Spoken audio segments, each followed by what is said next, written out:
نواز شریف مجرم ہیں، بھگوڑے ہیں اور مطلوب ہیں پاکستان کے قانون کو، لیکن جس طرح سے ان کی درخواست دائر ہو رہی ہے، جس طرح سے سارے معاملات چل رہے ہیں، جس طرح سے اس کو رپورٹ کیا جا رہا ہے، اسلام آباد ہائی کورٹ میں جا رہے ہیں جناب تمام لوگ جنہوں نے ان کو پروسیکیوٹ کرنا ہے، جن کے خلاف جانا ہے، سرکاری وکیل ہوں، نیب، ساری مشینری، ساری ریاست حکومت اس کام پر لگی ہوئی ہے کہ جس نے سرنڈر کرنا تھا اس کے سامنے ہم نے کیسے سرنڈر کرنا ہے۔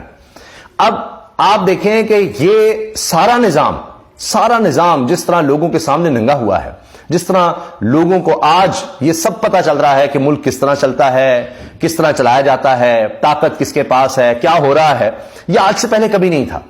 اور لوگ یہ کہہ رہے ہیں کہ بڑا بہترین ہے، بہت زبردست ہو رہا ہے، سب کو سمجھ آئے کہ کیا ہو رہا ہے، کس طرح ڈیل ہو رہی ہے، میاں نواز شریف کیسے واپس آ رہے ہیں اور عدالتیں اب کیسے ان کا کیس سنتی ہیں، اسی دن درخواست، اسی دن جناب آ جاؤ، ہو جائے سب کچھ۔ تو یہ سارا کچھ ہو رہا ہے اور پھر ان کو ایک مجرم کو پاکستان کی تاریخ میں پہلی دفعہ پھانسی ضمانت، یہ سارا کچھ، تو سب کو سمجھ آ جائے گی کہ کیا ہے، کس طرح ہے۔ تو اس پر ہم تفصیل سے اگلی ویڈیوز میں بات کریں گے کہ لوگ کیا ری ایکشن دے رہے ہیں،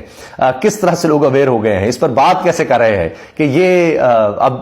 یہاں تک کہہ رہے ہیں کہ جی اگر یہی کچھ کرنا ہے تو چھوڑیں، پھر سیدھا میاں نواز شریف صاحب کو آپ براہ راست وزیر اعظم ہی لگا دیں، نگران وزیر اعظم کی تو لگایا ہی ہے، تو نواز شریف صاحب کو کر دیں، ان کو اور ان کی نسل کو تاحیات لکھ دیں آئین میں کہ جناب صرف یہی حکمران ہو سکتے ہیں، کتنا بھی بڑا جرم کر لیں، کتنا بھی ملک کو لوٹ لیں، ان کو کبھی کچھ نہیں کہا جا سکتا، یہ باہر جائیں، یہاں آئیں، سارا ملک ان کا ہے، ساری ریاست ان کی ہے۔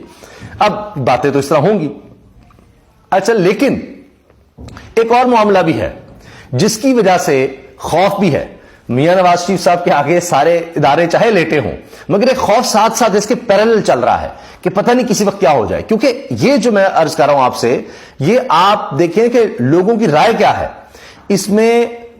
نون لیگ کے لیے، میاں نواز شریف کے لیے مشکلات بڑھ رہی ہیں، لوگ زیادہ متنفر ہو رہے ہیں کہ جی یہ کس طرح سے ان کے لیے ملک اور آئین اور سارا کچھ الگ ہے، اور یہ باہر جاتے ہیں وائس کی طرح آتے ہیں، اور ہمارے لیے الگ ہے۔ حتیٰ کہ چلیں جناب عمران خان، وہ بھی کہتے ہیں جی سابق وزیر اعظم اہم ہے، اس کے لیے الگ ہے، اس کی تو درخواست ہی نہیں لگتی، اس کے لیے بایو میٹرک بھی نہیں ہو سکتا اس کے بغیر، یہاں تو تارڑ صاحب آ رہے ہیں اور وہ بایو میٹرک کر رہے ہیں نواز شریف کے لیے۔ تو اب اس کا پریشر بھی ہے، ایک آپ یہ دیکھیں نا، اس کا ایک نظام پر پریشر بن رہا ہے کہ لوگ متنفر ہو رہے ہیں کہ یہ سب کیا ہے۔ اب اس وجہ سے خطرہ ہے کہ پریشر بڑھتا جا رہا ہے تو کچھ دکھانا بھی تو ہے کہ جناب نہیں کچھ ہو سکتا ہے، اس دکھانے کے چکر میں کہ وہ جو ہے نا یہاں بھی لیول پلینگ فیلڈ ہو جائے کہ نہیں، قانون جو ہے نا کہیں نہ کہیں جناب کچھ تھوڑا صحیح کچھ ہل سکتا ہے، کوئی راستہ بنا سکتا ہے۔ یہی وجہ ہے کہ اب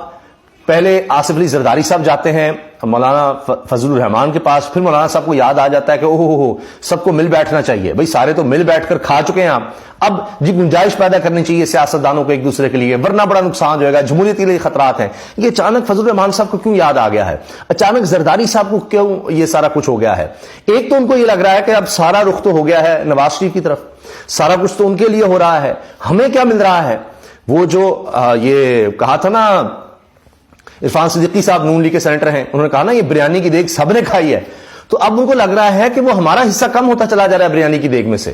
اور تو اور اب ان کو یہ ڈر ہے کہ جناب نیب کا شکنجہ ہمارے اوپر نہ کسا جائے، کیونکہ اس کے سارے ثبوت پہلے ہی ہیں۔ اس لیے ابھی دیکھیں نا، اب درخواست کہہ رہے ہیں نگران سیٹ اپ کے جی بالکل ہم دائر کرنا چاہتے ہیں، 15 دن دے دیں، تو فوری کیوں نہیں؟ یہ 15 دن کا چکر ہے، اس کے بعد بھی کیا ہوگا؟ درخواست ان کو دکھانے کے لیے دائر کر دی جائے اور پھر معاملات اس طرح نہ چلائے جائیں، کیونکہ نیب کے اندر حاضر سروس فوجی افسران جا چکے ہیں، 4 جا چکے ہیں، اس کے علاوہ ایف آئی اے اور پولیس کے خاص لوگ شامل کیے جا رہے ہیں، ظاہر انٹیلیجنس کے طور پر دیکھا جائے گا، اور وہ بھی انٹیلیجنس کے ماہر، ان کو بھی کس طرح سے لایا جائے گا وہ بھی دیکھا جائے گا۔ اب خطرہ یہ ہے کہ بھئی اپنے لوگ یا جو پیچھے انڈرسٹینڈنگ تھی وہ کچھ خراب ہو رہی ہے، اسی وجہ سے فضل الرحمان صاحب اب پریشان ہیں، اور عامر متین صاحب سینئر صحافی ہیں، انہوں نے اپنے پروگرام 92 میں پورے ڈاکومنٹس بھی دکھا دیے ہیں جو پہلے سے موجود ہیں، گواہان بھی سارے موجود ہیں، وہ بھی بیان دے چکے ہیں کہ فضل الرحمان صاحب کے نام پر کتنی جائیدادیں ہیں، اتنی دولت ان کے پاس